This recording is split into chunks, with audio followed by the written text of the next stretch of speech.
Buongiorno cari amici, benvenuti anche oggi a una live interattiva splash del vostro Marietto, cioè più che interattiva una live splash in cui il titolo è Tutti possono cambiare, però pranzi gratuiti non esistono, non c'è nulla di gratis. Allora, perché dico questo?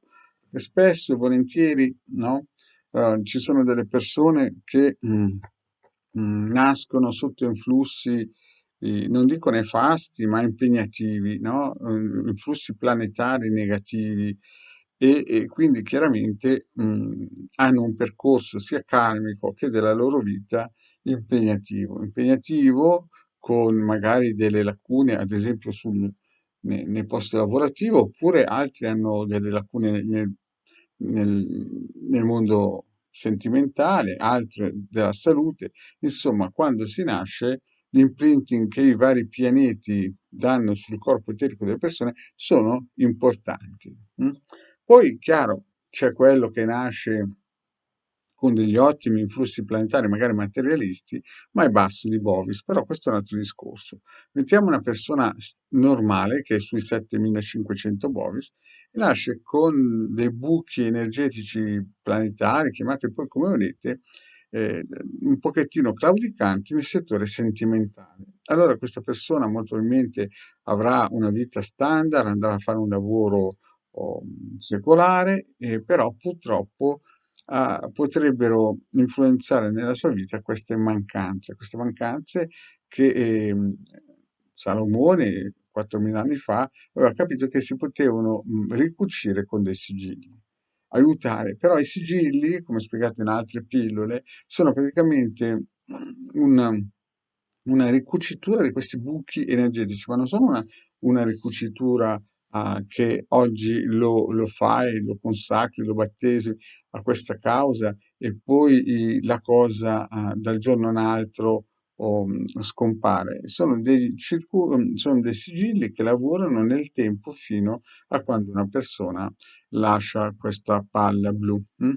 Quindi tutti possono cambiare, ma bisogna anche capire quali tipi di stampelle si possono usare per alleviare queste situazioni. Ad esempio, ci possono essere persone che a livello karmico sono nati sotto un influsso un pochettino debole a livello economico perché c'erano delle transizioni di pianeti importanti che hanno un po' destabilizzato il lato economico e quindi è chiaro che bisogna adagio usare delle stampelle adeguate per fare in modo che quella frase tutti possono cambiare sia realizzabile. Poi chiaramente influisce anche il karma e influisce anche chi si incontra nella vita. Certamente delle persone potranno dire sì, ma è karmico che tu incontri quello, certo, però il buon Dio ci ha dato anche una zona grigia del cervello che ci permette anche di evitare certe situazioni.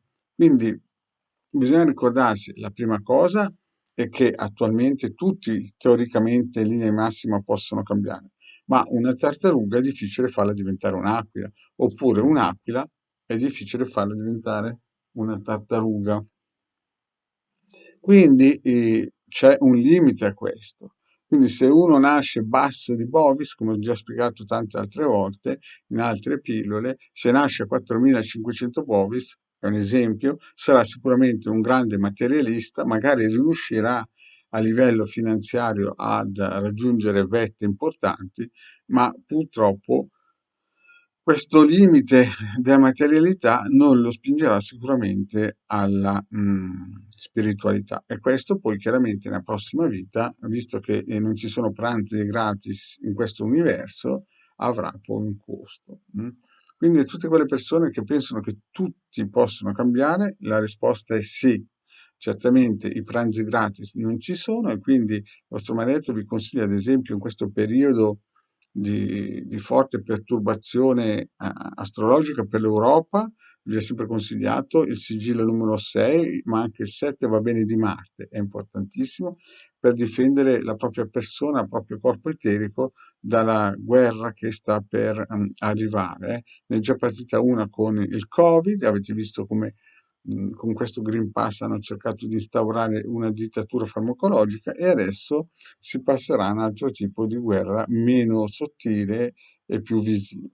Comunque il vostro Marietto vi dice tutti posso cambiare, sì, ma con dei limiti. Quindi chi è basso di Bovis non può pretendere, certamente sui social si sente ti alzi Bovis di 10.000 unità, ma sono fantasie da strilloni, da circhi. Nella realtà i Bovis seguono un po' il karma a questo livello e quindi una persona non può alzare più di 100-200 Bovis nella vita, perché chiaramente i Bovis è una unità importante. Invece perderli si fa in fretta, basta chiaramente non seguire il proprio karma e cercare magari di correre dietro alle lucciole che questo sistema ha creato. Quindi, cari amici, sì, tutti possono cambiare, però ci vuole un impegno spirituale, un impegno anche materiale, o si studia come fare il sigillo o si fa fare da professionisti. Bene, cari amici, grazie di avermi seguito e mi raccomando, sigillo numero 6, se non sapete come farli potete acquistarli da Indegare Maledetto Veneziano nel sito del capitano o contattarci. Grazie cari amici e alla prossima, ciao.